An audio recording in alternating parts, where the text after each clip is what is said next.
नमस्कार दोस्तों, दिल से चैनल की तरफ से मैं सीमा गुप्ता आपका बहुत बहुत स्वागत करती हूँ। और मुझे ये बताते हुए बहुत खुशी हो रही है कि आज जो हमारे साथ मेहमान हैं वो चंडीगढ़ के जाने माने साहित्यकार, अनुवादक, कवि, समाजसेवी तो हैं ही, और उसके साथ साथ एक बहुत ही नेक दिल, मृदुभाषी व्यक्तित्व के धनी हैं। आदरणीय सुभाष भास्कर जी, आपका बहुत बहुत स्वागत है सर। थैंक यू जी।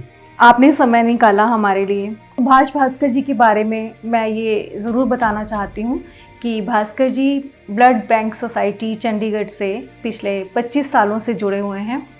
रक्तदान, महादान, इसके लिए लोगों को प्रेरित करने के लिए समय समय पर कई कार्यक्रम ये चंडीगढ़ में और आसपास के क्षेत्रों में करवाते रहते हैं।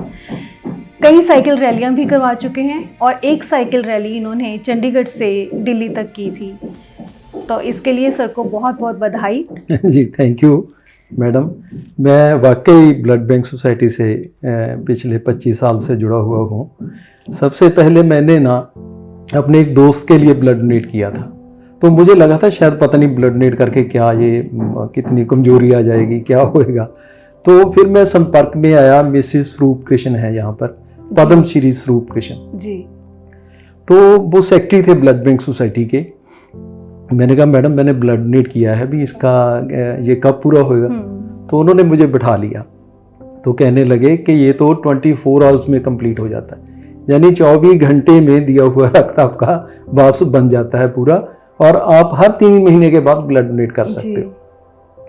तो फिर मैंने सिलसिला जो पकड़ा वो मेरे दिमाग में बैठ गया कि मैं अगर ब्लड डोनेट करता हूँ तो एक यूनिट जाता है, अगर मैं एक कैंप लगा दूं तो कम से कम 100 यूनिट 200 यूनिट जाएंगे। इतना ब्लड हम इकट्ठा कर तो मैंने फिर कैंप लगवाने शुरू किए जी।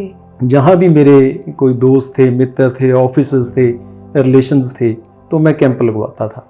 ऐसे मैं ब्लड बैंक सोसाइटी से जुड़ा। फिर हमने साइकिल रैलीज भी निकाली लोगों को मोटिवेट करने के लिए। तो इसमें आपके दोस्तों ने भी एक महत्वपूर्ण भूमिका निभाई। बिल्कुल, दोस्तों ने भी और मेरे डिपार्टमेंट में ने भी, जहां से मैं रिटायर हुआ हूँ, पंजाब मार्कफेड है, मार्कफेड से हमने एक रैली निकाली थी जिसका नेतृत्व मैंने किया था। कोई 20 लोगों के करीब थे, मैंने उनको लीड किया था। तो हम चंडीगढ़ से दिल्ली तक गए थे, बीच में हरियाणा में हर जगह रुकते और ब्लड डोनेशन का मैसेज स्प्रेड करते हुए। ये हो गई इस बात को 15-16 साल। तो चंडीगढ़ में तो हम निकालते ही रहे हैं रैलीज जी। तो एक बार फिर से आपका स्वागत है, बहुत बहुत धन्यवाद इस नेक काम के लिए आपका। Thank you. संवाद साहित्यिक मंच चंडीगढ़ के सर जनरल सेक्रेटरी भी हैं। Shrimati Kamalavati memorial trust award भी सर ने शुरू किया, जो इन्होंने अपनी माताजी की याद में शुरू किया है चंडीगढ़ के साहित्यिक एक्टिविटीज़ को बढ़ावा देने के लिए। सुभाष सर, मैं सबसे पहले जो आपसे पूछना चाहती हूँ वो क्वेश्चन यही कि साहित्य के प्रति रुचि आपके मन में कब जगी और सबसे पहले आपने क्या लिखा और कब लिखा? बहुत अच्छा सवाल किया मैम आपने। वैसे तो जो लिखने की प्रवृत्ति होती है ये जन्मजात ही होती है, मैं तो कहता हूँ जी। और जो असल में मैंने लिखना शुरू किया 1987 में, मैं चंडीगढ़ आया था जॉब के सिलसिले में, तो यहाँ पर मेरे पास टाइम भी होता था असल में, तब मैंने लिखना शुरू किया। और पहला लेख मैंने अपने गांव के बारे में लिखा और वो पंजाबी ट्रिब्यून में छपा था। एक प्राचीन इतिहासक शहर पायल, उथे किला सी, साडे पुराने मंदिर सीगे बड़े बहुत प्राचीन, काफ़ी चीज़ां सी जिन्हां दे बारे तो मैं प्रभावित होकर लेख लिखिया। ਜਦੋਂ ਇਹ ਲੇਖ ਛਪਿਆ ਪੰਜਾਬੀ ਟ੍ਰਿਬਿਊਨ ਚ, ਉੱਥੋਂ ਫਿਰ ਮੈਨੂੰ ਹੋਰ ਸ਼ੌਕ ਪੈਦਾ ਹੋ ਗਿਆ, ਫਿਰ ਮੈਂ ਲਿਖਣੇ ਸ਼ੁਰੂ ਕਰਤੇ। ਪਹਿਲਾ ਤੁਹਾਡਾ ਲੇਖ ਜੋ ਸੀਗਾ ਉਹ ਮਧੁਰ ਸਮ੍ਰਿਤੀਆਂ ਸੀ। ਯੈਸ। ਇੱਕ ਪ੍ਰਾਚੀਨ ਇਤਿਹਾਸਿਕ ਸ਼ਹਿਰ ਪਾयल। ਹਾਂਜੀ। ਉਸ ਤੋਂ ਬਾਅਦ ਫਿਰ ਮੈਂ ਛੋਟੇ ਛੋਟੇ ਪਰਸਨੈਲਿਟੀ ਫੀਚਰਸ ਲਿਖੇ ਜੀ। ਕੋਈ ਵੀ ਮੇਰਾ ਪਾਤਰ ਬਣ ਜਾਂਦਾ ਸੀ। ਈਵਨ ਪਿੰਡ ਦੇ ਵਿੱਚ ਇੱਕ ਸਪੇਰਾ ਆਉਂਦਾ ਹੁੰਦਾ ਸੀ, ਬੀਨ ਵਜਾਇਆ ਕਰਦਾ ਸੀ, ਕਾਲੂ ਸਪੇਰਾ ਜੀ। ਉਹ ਫਿਰ ਮੈਂ ਕਾਲੂ ਸਪੇਰੇ ਬਾਰੇ ਲਿਖਿਆ, ਸੱਪਾਂ ਬਾਰੇ, ਉਹ ਚ ਬੜਾ ਇੰਟਰਸਟਿੰਗ ਜਿਹਾ ਲੇਖ। यानी जो भी मैं भेजदा सी तो वो छप जाता सी।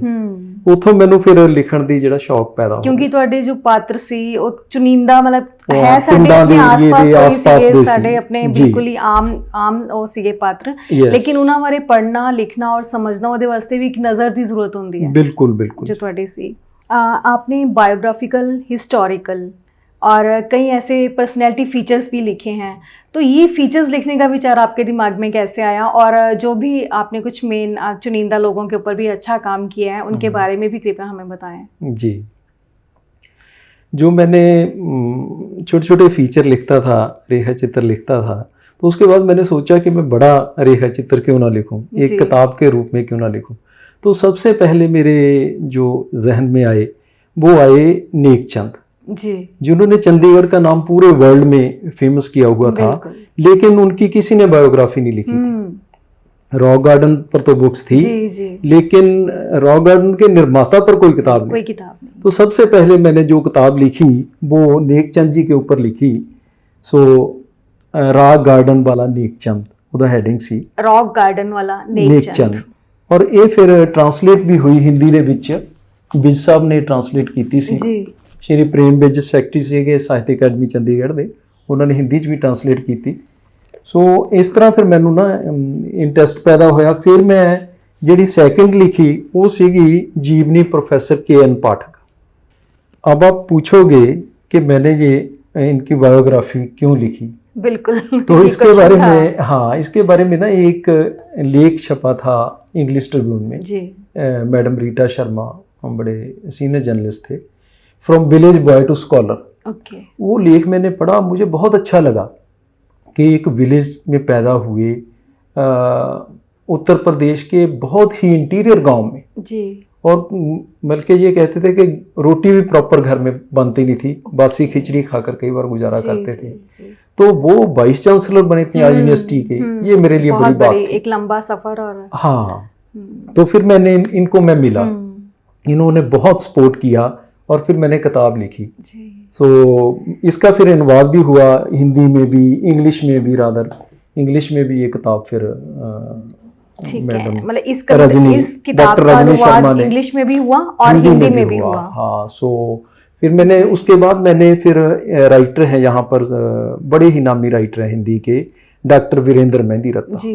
अभिव्यक्ति की शुरुआत उन्होंने ही की थी, अब भी वहाँ पर हमेशा गोष्ठी होती है, हाँ, हम अटेंड करते रहते हैं अक्सर। तो उनकी लाइफ के बारे में फिर मैंने life and works Mehndi Ratna ji की एक किताब लिखी, और वो ये उसका हेडिंग था लंबिया बाटां दा पांदी। लंबिया बाटां दा पांदी पांदी, ओके। सो ਉਹਦੇ ਬਾਰੇ ਫਿਰ ਮੈਂ ਇੱਕ ਕਿਤਾਬ ਲਿਖੀ। ਇਸ ਤਰ੍ਹਾਂ ਸਿਲਸਿਲਾ ਕਿਤਾਬਾਂ ਦਾ ਹੋਰ ਵੀ ਬਾਇਓग्राफीज लिखी, पर्सनैलिटी फीचर्स इस तरह तुसी लिखते रहे। इस अगर हम ये बात करें तो इसका मतलब चंडीगढ़ के या जो भी आपको फील होता है कि हाँ एक लंबा संघर्ष भरा जीवन था और नीचे से शुरू हुए तो हम कहाँ पहुंच गए, या किसी का संघर्ष जब आपको अट्रैक्ट करता है, जब आप मन को छूते हैं तो आप आपकी कलम अपने आप ही लिखना शुरू कर देते हैं जी। मैं अपने दर्शकों को ये बताना चाहती हूँ कि सुभाष जी ने 50 से भी अधिक कहानियों का पंजाबी में अनुवाद किया है और कई लेखकों की पूरी किताबों का भी इन्होंने अनुवाद किया है। तो आइए बात करते हैं उनसे अनुवाद के ऊपर कि उन्होंने किन किन किताबों का अनुवाद किया और अनुवाद करने का विचार उनके दिमाग में कैसे आया, क्योंकि अनुवाद तभी सार्थक होता है, तभी सफल होता है अगर उसमें रूह होती है। अनुवाद में एक खाली ट्रांसलेशन नहीं है, अनुवाद है जब हम उस लेखक के दूसरे लेखक की मन की बात को एक अच्छे बिल्कुल उसी रूप में उसी भाव में हम लिख पाते हैं। तो अनुवाद एक आसान काम नहीं है, एक मुश्किल काम है। इससे ही हम इसके बारे में हम सुभाष जी से बात करते हैं। हाँ जी मैडम, साहित्य के बारे में तो मैं आपने देखा है कि मेरा फिर पैशन बनता चला गया। उसके बाद मुझे जो कहानी अच्छी लगी, हिंदी की कहानी, जहाँ भी मैं गोष्ठी में कहीं जाता था तो मेरा दिल होता था कि ये कहानी इतनी अच्छी है हिंदी की, तो ये पंजाबी के रीडर्स के पास भी पहुँचे जी। तो सबसे पहले गोष्ठी में मैंने एक कहानी सुनी थी, मिस्टर विजय कपूर हैं राइटर, हाँ, बड़े अच्छे जी। उनकी कहानी थी एरीफिक। एरीफिक का मतलब होता है दफा हो। वो एरीफिक कहानी मुझे बहुत अच्छी लगी, तो उसका मैंने अनुवाद किया हिंदी से पंजाबी में, तो वो पंजाबी ट्रिब्यून में छपी। तो जब छपने का सिलसिला होता है फिर मन होता है भी ये मैं कर सकता हूँ, काम अच्छा है, तो तभी छपी वहाँ पर। फिर मैंने हिंदी के करीब 25 जो राइटर थे इनकी एक किताब छापी, जिनमें बड़े ही सीनियर राइटर थे, डॉक्टर मेहंदी रत्ता थे, डॉक्टर के रत्तू, डॉक्टर इंदू बाली, माधव कौशिक जी, तो डॉक्टर कैलाश आलूवालिया, तो ये सभी चंडीगढ़ के जाने माने राइटर साहित्यकार थे, और उनकी भी अच्छी रचना लेकर उनको जो बेस्ट लगती थी, बेस्ट या फिर मुझे जो अच्छी लगती थी, वो मैंने ये किताब का एक शक्ल दी। इसको फिर मोहन भंडारी जी हैं, पंजाबी के बड़े माने हुए राइटर, उन्होंने इसके ऊपर जब राइट अप लिखा कि यार ये तेरा अनुवाद इतना अच्छा है कि हिंदी के जो ये राइटर थे ये भी कहते थे कि हमने हिंदी में जो लिखा उससे भी ज्यादा आपने जान डाल दी। तो मुझे उनके कमेंट्स बहुत अच्छे लगे। अनुवाद का फिर ये सिलसिला चल पड़ा, फिर मैंने ये किताब लिखी, इसमें भी 25 राइटर थे, सुरक्षा चक्कर, फिर ये छपी, फिर ये किताब आई प्रतिनिधि कहानियां, इसमें और 25 राइटर थे। ऐसे सिलसिला फिर ये सब आपकी कहानियों का अनुवाद मैं करता चला गया। ऐसे तो आपको अनुवाद करना आपके लिए एक रुचिकर है, चुनौतीपूर्ण भी है। इतने बड़े बड़े राइटर होते हैं, उसकी रचना को लेकर आप अनुवाद कर रहे हो तो कहीं उसको उसमें कोई कमी ना आ जाए, भाव से छेड़छाड़ ना हो जाए। पर जब मुझे कमेंट्स मिले इनके, विजय कपूर जी के, आलूवालिया जी के, अमरजीत अमर जी के, तो मुझे अच्छा लगा कि मैं ये काम कर सकता हूँ। क्योंकि मुझे खुद ये बात महसूस होती है कि अनुवाद करना शायद लिखने से कहीं अधिक मुश्किल है, चुनौती भरा है। तो आप और इतना चुनौती भरा है कि मेरा अपना जो ओरिजिनल काम है वो भी रह जाता है। जी, तो सुभाष जी, ये तो हुई कहानियों की बात, अनुवाद की बात, और यकीनन आपने फिर कुछ कविताओं का भी अनुवाद जरूर किया होगा। तो जिन कविताओं का आपने अनुवाद किया है उनके बारे में हमें कुछ बताएं, और फिर कुछ अपनी लिखी हुई कविताएं भी हमें सुनाएं। बिल्कुल, मैंने 70-80 के करीब हिंदी की बाल कविताओं का ट्रांसलेशन किया पंजाबी में। उसकी भी एक बुक पब्लिश हुई, पूरी किताब। ये डॉक्टर प्रज्ञा शारदा की किताब थी जी। उनकी रचनाओं की पूरी किताब मैंने फिर ट्रांसलेट की है। तो अनूठा बाल संसार के नाम से छपी थी। और मुझे भी क्यूरियोसिटी होगी कि मैं भी कुछ कविताएं लिखूं, तो मैंने भी कुछ पंजाबी में लिखनी शुरू की हैं। तो कहो तो मैं आपको सुनना चाहेंगे, और हमारे दर्शक भी जरूर सुनना चाहेंगे। बिल्कुल, मैं आपको कोई भी कविता एक सुना देता हूँ जो आपकी दिल को अच्छी लगती है। हम वो रचना सुनना चाहेंगे जो आपको पसंद है। जो राइटर होता है जी उसको तो अपनी सारी रचनाएं अच्छी लगती हैं। फिर भी मैं अपनी माँ से और अपनी माँ बोली से बहुत ज्यादा जुड़ा हुआ हूँ जी। तो पहले मैं अपनी माँ बोली पर ही एक कविता सुनाता हूँ। बिल्कुल सर, बिल्कुल, हमें बहुत खुशी होगी। इस कविता का सरलेख है माँ बोली। माँ दे मूहों निकली मेरी माँ बोली, पीती दुध दे नाल है मिश्री ज्यों घोली। बेबे बापू चाचे ताए ते फुੱਫੜ रिश्तियां दा एहसास कराउंदी माँ बोली। पींग ते हींग चढ़ा मुटियारां जद झूटण, सौण महीने बोलियां पावे माँ बोली। मंगणे ब्याह मुकलावे शगना सारथां विच, घोड़ियां ते सुहाग सुनावे माँ बोली।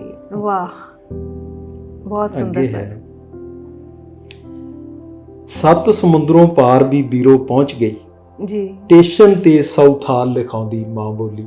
मैं इंग्लैंड गया सी ਤਾਂ ਸਾਊਥਹਾਲ ਦੇ ਸਟੇਸ਼ਨ ਤੇ ਪੰਜਾਬੀ ਚ ਲਿਖਿਆ ਸੀ। ਵਾਹ। ਗੁਰੂਆਂ ਮੁਖੋਂ ਨਿਕਲੀ ਅਜ਼ਬ ਜ਼ੁਬਾਨ ਇਹ, ਜਿਉਂਦੀ ਰਹੂਗੀ ਜੇ ਬੋਲਦੇ ਰਹਾਂਗੇ ਮਾਂ ਬੋਲੀ। ਵਾਹ। ਇਸ ਦੇ ਨਾਲ ਹੈ ਰਿਸ਼ਤਾ ਨੌ ਤੇ ਮਾਸ ਜਿਵੇਂ, ਮਰ ਕੇ ਵੀ ਨਹੀਂ ਭੁੱਲਣੀ ਵੀਰੋ ਮਾਂ ਬੋਲੀ। मर के भी नहीं भुलनी बीरो माँ बोली। बहुत सुंदर रचना सर, माँ बोली ने समर्पित। और ये बात बिल्कुल सच है कि माँ बोली से ही हमारी पहचान होती है। जब कहीं हम हिंदी पंजाबी में कुछ लिखा देखते हैं तो एक अपनेपन का एहसास होने लगता है। तो बहुत ही मीठी कविता आपकी। एक कविता मैं आपको और सुनानी चाहूंगा जी सर। अभी रिसेंटली थोड़े दिन हुए हैं, शहीद भगत सिंह जी का जन्मदिन था जी सर। उसी को लेकर एक कविता है सरदार भगत सिंह जी के बारे में। स्वागत है सर। ये मैं तुहानू सुनाना। सरदार भगत सिंह, पीड़ पराई जो पिंडे सहणगे, वारिस समाज दे तां ओही रहणगे। पीड़ पराई जो पिंडे सहणगे, वारिस समाज दे तां ओही रहणगे। कूड़ बोल कुफर तो लद गए बथेरे, बंदे तां ओने जो सच ही कहणगे। चोगा चुग के फुर्र हो गए ने, फसली बटेरे तां फसली रहणगे। लाउंदे ने लख हुण जख्मां ते मल्लम, घौ डूंगे दिल दे हरे ही रहणगे। चुम चुम रस्से जिन्हां पाए गलां विच, ਉਹ ਭਲਾ ਕਿੰਜ ਹਾਸ਼ੀਏ ਤੇ ਰਹਿਣਗੇ। ਬਿਲਕੁਲ। ਦੇਸ਼ ਕੌਮ ਤੋਂ ਬਾਹਰ ਗਏ ਜੋ ਜਵਾਨੀ, ਸਿਤਾਰੇ ਸਦਾ ਉਹ ਚਮਕਦੇ ਰਹਿਣਗੇ। ਫਿਜ਼ਾਂ ਵਿੱਚ ਹੈ ਜਿਸ ਦੇ ਖਵਾਬਾਂ ਦੀ ਮਸਤੀ, ਭਗਤ ਸਿੰਘ ਹੋਰੀ ਭਗਤ ਸਿੰਘ ਹੀ ਰਹਿਣਗੇ। भगत सिंह होरी भगत सिंह ही रहेंगे। भगत सिंह होरी भगत सिंह। बहुत सुंदर रचना देशभक्ति और शहीद भगत सिंह जी को समर्पित, क्योंकि आज हम अगर आज़ादी में खुलकर सांस ले रहे हैं और एक अच्छा जीवन व्यतीत कर रहे हैं तो सिर्फ और सिर्फ स्वतंत्रता सेनानियों की वजह से ही है। तो एक बार उन सबको नमन और जय हिंद। अपनी कोई और रचना भी सर हमें सुनाए। एक रचना मैं और सुना देता हूँ। आजकल पीछे आपने देखा होगा कि कोरोना जो था इसने कितना कहर ढाया। बिल्कुल सर। और लोगों ने बहुत इसका जो सहन किया है। लॉकडाउन हुआ, तालाबंदी हुई, तो ख़ास तौर पर मुझे मेरे मन में एक बड़ा घूमता रहता था, जो प्रवासी मज़दूर थे आए हुए थे यहाँ पर, जो अपने गांव को जाने की जिनके मन में उस समय आया, तो उन्होंने जो मुसीबतें झेली उसके ऊपर एक मैं आपको कविता सुनानी चाहूँगा। ये समय सबके लिए कष्टप्रद रहा है। बिल्कुल। डंगरां वाले अंदर रहंदे सन मजदूर बेचारे जी, अद्धी रातीं लग गया कर्फ्यू फस गए अंदरी सारे। आटा मुक्या चौल भी मुक गए सब चारे, गर्मी विच बेहाल हो गए उन्हां दे बच्चे सारे। बिल्कुल बिल्कुल। पैसा धेला सब कुछ मुक्या फिरदे मारे मारे, तालाबंदी खुलदियां ही ਉਹ ਘਰਾਂ ਨੂੰ ਟੁਰ ਪਏ ਸਾਰੇ। ਸਿਰ ਤੇ ਗੱਠੜ ਕੁੱਛੜ ਨਿਆਣੇ ਜਾਵਨ ਸੜਕ ਕਿਨਾਰੇ, ਆਪਣੇ ਮੁਲਕ ਦੇ ਵਿੱਚ ਪਰਦੇਸੀ ਹੋਏ ਫਿਰਨ ਵਿਚਾਰੇ। ਮੁੜਕੋ ਮੁੜਕੀ ਹੋਏ ਪਿੰਡੇ ਪੈਰ ਛਾਲਿਆਂ ਪਾੜੇ, ਬੱਦਲਾਂ ਦੇ ਪਿਛਵਾੜਿਓਂ ਸੂਰਜ ਲੁਕ ਲੁਕ ਝਾਤੀਆਂ ਮਾਰੇ। ਪਿਗਲ ਪਿਗਲ ਪੈਰੀ ਲੁਕ ਚੰਬੜੀ ਕਰਦੀ ਆਪਣੇ ਕਾਰੇ, ਰਤੜੇ ਪੈਰੀ ਪੈ ਗਏ ਛਾਲੇ रुक गए अध विचकारे। पटड़ी ते लमलेट हो गए वो सारे दे सारे, अद्धी राती माल गड्डी ने चीथड़े आन उड़ारे। बिखरी रोटी पटड़ी उत्ते बेदोशे सब मारे। बिखरी रोटी पटड़ी उत्ते बेदोशे सब। बहुत ही मार्मिक रचना सर, आपने यथार्थ चित्रण किया उनकी तकलीफ का, और जो उस दौरान जो चल रहा था ये सब, उससे हम सब भी बहुत विचलित और व्याकुल थे। उस कविता को, उन भावों को, उन दृश्यों को आपने बखूबी अपनी कविता में उतारा। तो ये कोरोना काल की एक विडंबना है जिससे हमें ये सब कुछ देखना पड़ा और सहना पड़ा, क्योंकि जब हम मुसीबत में होते हैं तो हम अपने घर की तरफ ही जाना चाहते हैं। तो ये उनकी एक इच्छा थी कि वो अगर यहाँ पे इस परेशानी को यहाँ उन्होंने झेलने से अच्छा था कि हम अपने घर जाएं। संताप था जो लोगों ने झेला, सभी ने झेला। आपने बहुत इसको अच्छे से उतारा है अपनी कविता में सर। तो भास्कर जी, ये तो बातें हुई कि आपने कुछ हिंदी किताबों का पंजाबी में अनुवाद किया जी, तो क्या कुछ ऐसी भी किताबें हैं कि जिनका आपने पंजाबी से हिंदी में अनुवाद किया हो? हाँ, बेशक मैं जो अनुवाद का काम करता हूँ उसमें जो हिंदी से पंजाबी करता हूँ, क्योंकि पंजाबी मेरी मदर टंग है वो मैं बहुत अच्छे से कर लेता हूँ। फिर भी मैंने प्रयास किया है, पंजाबी से हिंदी में भी ट्रांसलेशन किया है। और गुलजार संधू जी हैं जी, गुलजार सिंह संधू वाइस चेयरमैन थे चंडीगढ़ साहित्य अकादमी के। बहुत अच्छी कहानी लिखी हुई है उन्होंने पंजाबी की, वो मैंने हिंदी में ट्रांसलेशन किया था। उसकी किताब आई थी मेरी प्रतिनिधि कहानियाँ, मेरी प्रतिनिधि कहानियाँ, गुलजार सिंह संधू की थी। तो इस किताब का जो विमोचन पंजाब कला परिषद में पद्मश्री सुरजीत पात्र जी ने और माधव कौशिक जी ने किया था, और लोगों ने काफ़ी सराहा इस हिंदी के अनुवाद को भी। तो मतलब आप हिंदी से पंजाबी में भी जा रहे हैं, पंजाबी से हिंदी में भी आ रहे हैं। तो हम आशा करें कि आप अन्य भाषाओं की तरफ भी जाएंगे। Exactly. क्योंकि आप देश विदेश के कई दौरे भी कर चुके हैं। मैंने इंग्लिश और हिंदी से अब मैंने काम करना शुरू करा। अभी एक बुक मेरे पास बेटे ने भेजी थी, सैपियंस, मैं पढ़ रहा हूँ जी, वो बेस्ट सेलर है वर्ल्ड की। अगर मुझे उनसे राइटर से परमिशन मिली तो मैं जरूर करूँगा जी। तो मतलब अनुवाद का काम सतत आपका चलता रहेगा, हिंदी से पंजाबी, पंजाबी में हिंदी, और हिंदी से इंग्लिश भी हो सकता है, इंग्लिश से हिंदी भी हो सकता है। मतलब आप अनुवाद को आप पूर्ण रूप से समर्पित हैं अनुवाद के कार्य में। धन्यवाद सर। सुभाष जी, ये तो हुई अनुवाद की बात और लेखकों की कहानियों की, किताबों की, तो अब हम आपसे आपकी कहानियों के विषय में सुनना चाहते हैं कि आपकी अपनी कहानियों की किताब कौन सी है और आपको अपनी लिखी हुई जो कुछ कहानियाँ दिल के करीब हैं उनके बारे में हमें थोड़ा ज़रूर बताएं। जी, जब मैं इतनी अच्छी अच्छी कहानियाँ ट्रांसलेट करता था तो मेरे भी मन में आया कि कुछ कहानियाँ लिखूँ मैं। जी। तो फिर मैंने पंजाबी की काफ़ी कहानियाँ लिखी, जिसकी एक किताब आई थी, उसका हेडिंग था तन लिखारी। तन लिखारी। हाँ जी। ਇਹ ਕਿਤਾਬ ਦੇ ਵਿੱਚ ਕੋਈ 17-18 ਕਹਾਣੀਆਂ ਸੀਗੀਆਂ ਤੇ ਇਸ ਦੇ ਵਿੱਚ ਕਹਾਣੀਆਂ ਮੇਰੀ ਤਾਂ ਹੁੰਦੀ ਹੈ ਵੀ ਕਿਸੇ ਬੰਦੇ ਦੀ ਵੇਦਨਾ ਜਿਹੜੀ ਹੈ ਉਹ ਮੈਨੂੰ ਬੜਾ ਪਿੰਚ ਕਰਦੀ ਹੈ ਜੀ। ਇੱਕ ਟੀਵੀ ਮੈਂ ਦੇਖ ਰਿਹਾ ਸੀ ਬੈਠਾ ਤਾਂ ਉਸ ਤੇ ਨਿਊਜ਼ ਚੱਲ ਰਹੀ ਸੀ ਕਿ ਲੋਕੀ ਨਾ ਸਾਊਥ ਇੰਡੀਆ 'ਚ ਆਂਧਰਾ ਸਾਈਡ ਤੇ ਇੱਕ ਐਸੀ ਜਗ੍ਹਾ ਹੈ ਜਦੋਂ ਉੱਥੇ ਬ੍ਰਹਮ ਭੋਜ ਹੁੰਦਾ ਮੰਦਿਰ ਦੇ ਵਿੱਚ ਤਾਂ ਉਹਦੇ ਬਾਹਰ ਭੀੜ ਇਕੱਠੀ ਹੋ ਜਾਂਦੀ ਹੈ, ਖਾਸ ਤੌਰ ਤੇ ਉਹਦੇ ਵਿੱਚ ਡਾਊਨ ਟ੍ਰੋਡਨਸ ਹੁੰਦੇ ਨੇ ਉਹਨਾਂ ਦੀ, ਤੇ ਉਹਨਾਂ ਨੂੰ ਹੈ ਕਿ ਉਹ ਜਿਹੜੀਆਂ ਜੂਠੀਆਂ ਪੱਤਲਾਂ ਤੇ ਉਹ ਲਿਟਦੇ ਆ ਤਾਂ ਉਹਨਾਂ ਦੇ ਸਰੀਰ ਦੇ ਰੋਗ ਠੀਕ ਹੋ ਜਾਂਦੇ। ਓਕੇ। ਇਹ ਧਾਰਨਾ ਉਹਨਾਂ ਦੇ ਮਨ 'ਚ ਬਣੀ ਸੀ, ਉਹ ਮੈਨੂੰ ਵਿਚਲਿਤ ਕਰ ਰਹੀ ਸੀ, ਉਹਨੂੰ ਲੈ ਕੇ ਫਿਰ ਮੈਂ ਕਹਾਣੀ ਲਿਖੀ ਮਗੇ ਸਨਾਨ। तो फिर इस तरह ही ਜਿਹੜਾ ਅੱਜ ਕੱਲ੍ਹ ਇੱਕ ਸਭ ਤੋਂ ਵੱਡੀ ਚੀਜ਼ ਹੈ ਕਿ ਪਿੰਡਾਂ ਦੇ ਵਿੱਚ ਖੂਹ ਬੰਦ ਹੁੰਦੇ ਜਾ ਰਹੇ ਜੀ। ਜਿਹੜਾ ਹੁਣ ਅਸੀਂ ਪਾਣੀ ਦੀ ਸਮੱਸਿਆ ਕਹਿ ਰਹੇ ਹਾਂ, ਪਾਣੀ ਦਾ ਪੱਧਰ ਨੀਚੇ ਜਾ ਰਿਹਾ ਹੈ, ਉਹਦਾ ਇਹ ਵੀ ਇੱਕ ਮੇਜਰ ਰੀਜ਼ਨ ਹੈ ਮੈਡਮ। ਬਿਲਕੁਲ। ਉਦੋਂ ਖੂਹ ਹੁੰਦੇ ਸੀ, ਜਦੋਂ ਬਾਰਿਸ਼ਾਂ ਦਾ ਪਾਣੀ, ਬਰਸਾਤਾਂ ਦਾ ਪਾਣੀ ਖੂਹਾਂ ਟੋਭਿਆਂ ਰਾਹੀਂ ਉਹ ਧਰਤੀ 'ਚ ਜਜ਼ਬ ਹੋ ਜਾਂਦਾ ਸੀ ਤੇ ਪਾਣੀ ਦੇ ਪੱਧਰ ਉੱਚੇ ਰਹਿੰਦੇ ਸੀ। ਹੁਣ ਉਹ ਜਿਹੜੇ ਖੂਹ ਨੇ ਅੱਜ ਲੋਕਾਂ ਨੇ ਸਾਰੇ ਮਲਬੇ ਨਾਲ ਭਰਤੇ। तो पिंड जाओ तो देखो कोई कुएं नहीं, सिर्फ मलबा डंप, कुएं, तालाब, झील, ये सारी चीजें सूख ही रही हैं। सो मेवाड़ का एक एरिया है, यहाँ मैडम आज भी लेडीज जो है उनका मेजर जो टाइम है पानी लाने में भी जाता है। वो जाती हैं अपने तालाब पर, वहां से तस्वीरें बड़ी विचलित करती हैं।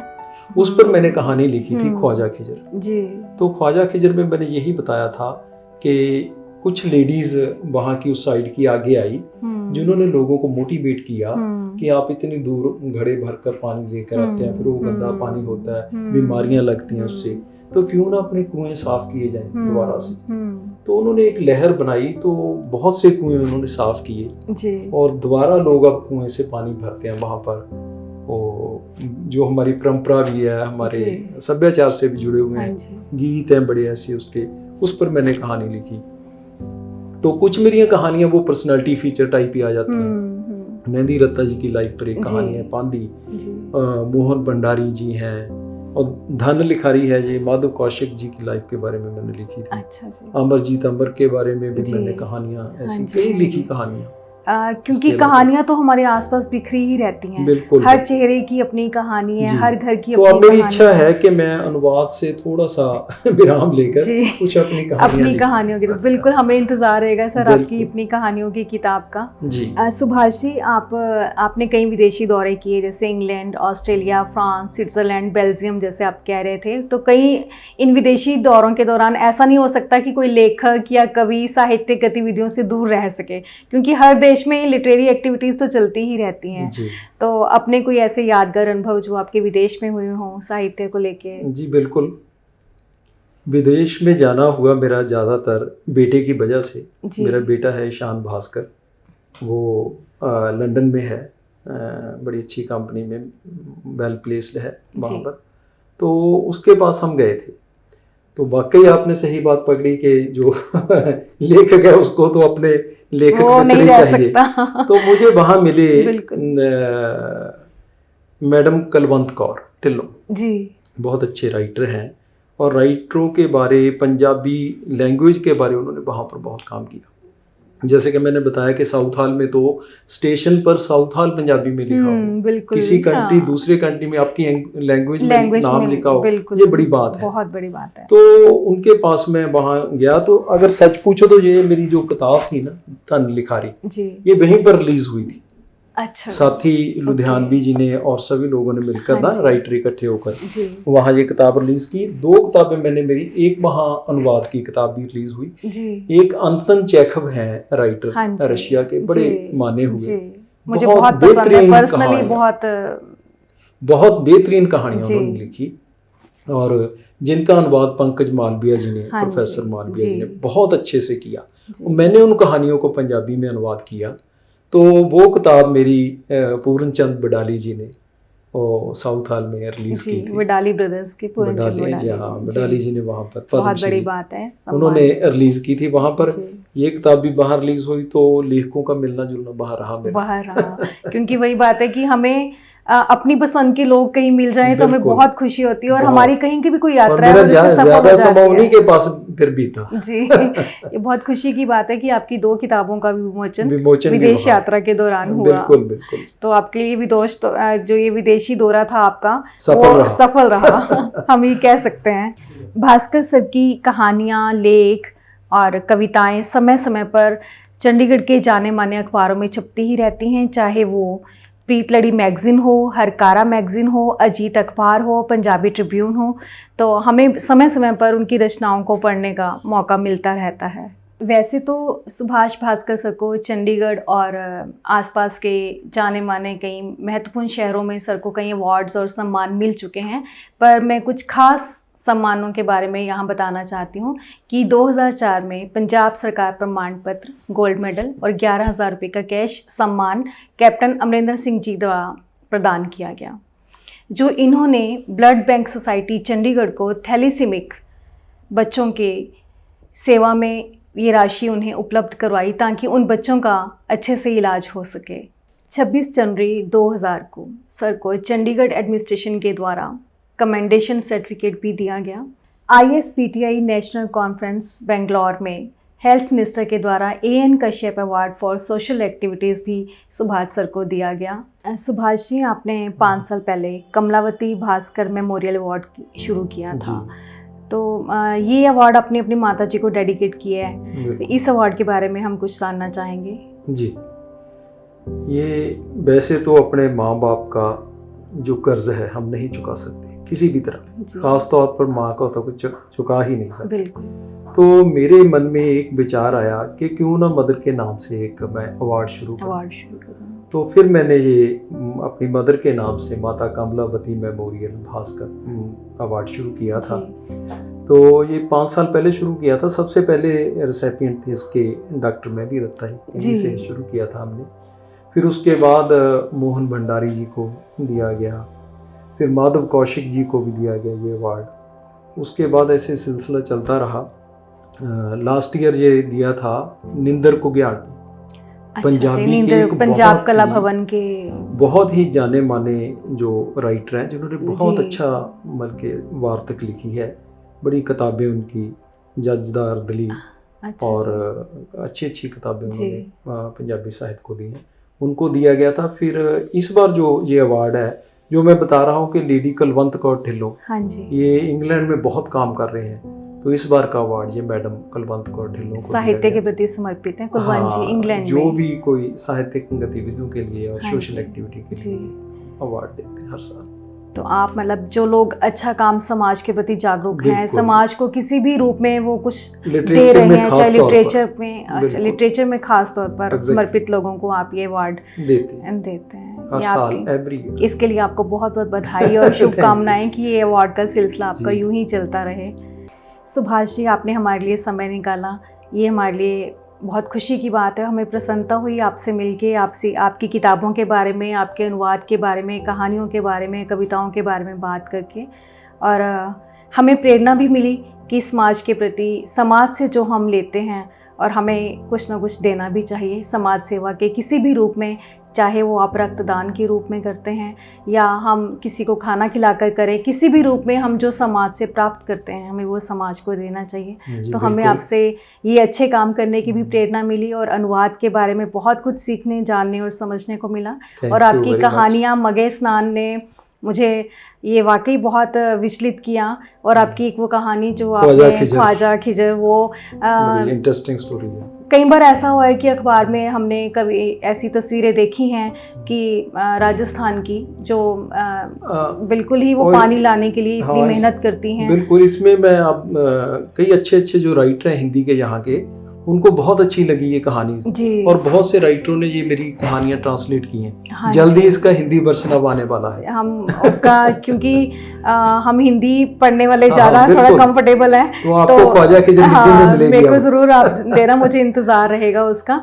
अब ये भी जैसे आप रक्तदान की बात करते हैं तो हम जल बचाओ की बात अगर हम सोचें कि हम लोग पानी कितना व्यर्थ कर देते हैं, नल खुला छोड़ देते हैं या बहुत सी चीज़ें हैं, तो हमें उन चीज़ों से बचना चाहिए जो कि इस कहानी में बहुत मार्मिक चित्रण किया है। तो हमें आपकी कहानियों और कविताओं से रूबरू होकर बहुत अच्छा लगा सर। एक बार फिर से आपका बहुत बहुत धन्यवाद कि आपने समय निकाला।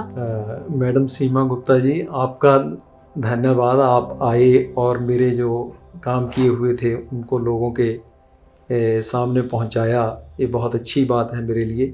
Thank you very much. और सबसे ज़्यादा मैं थैंक्स करना चाहूँगा दिल से चैनल का, आपके जो आपके क्रू मेंबर्स हैं सभी का। तो आप एक बहुत अच्छा कार्य कर रहे हैं। जो साहित्यिक हैं, साहित्यिक गतिविधियां हैं, इनको कोई भी ज़्यादा नशर नहीं कर रहा जितनी ज़्यादा होनी चाहिए। और भी अच्छे अच्छे राइटरों का आगे आप करिए, हमें देखने को मिलेगा। आपका बहुत बहुत थैंक्स। और सबसे ज़्यादा मैं थैंक्स करना चाहूँगा अपनी बेटर हाफ का, अंजू शर्मा का, जिसकी वजह से, जिसकी बदौलत मैं ये सारा काम कर पाता हूँ। और जो मुझे टाइम देते हैं, घर के काम से जो मशरूत लिखने के लिए आपको समय देते हैं, उससे मुझे समय मिलता है। आपको फ्री रखा हुआ है घर की चीज़ों से। She is a very bold lady, very dedicated, और इसकी वजह से मैं ये काम कर पाता हूँ। Thank you very much. Thank you. दिल से की हमारी टीम का मोटिव ये है कि हम अपने आसपास के कलाकारों को, लेखकों को, कवियों को, शायरों को रूबरू होने का मौका देते हैं और देना चाहते हैं ताकि उनकी कला को लोग जान पाएँ और समझ पाएँ। तो एक बार फिर से अपने दर्शकों का बहुत बहुत शुक्रिया, बहुत बहुत धन्यवाद हमसे जुड़े रहने के लिए। आशा करते हैं कि आपको हमारा ये कड़ी, हमारा ये प्रोग्राम आपको अच्छा लगा होगा। तो हंसते रहिए, मुस्कुराते रहिए और ज़िंदगी का आनंद उठाते रहिए। साथ में हमारे चैनल को सब्सक्राइब भी करते रहिए। आप सबका धन्यवाद करते हुए मैं सीमा गुप्ता।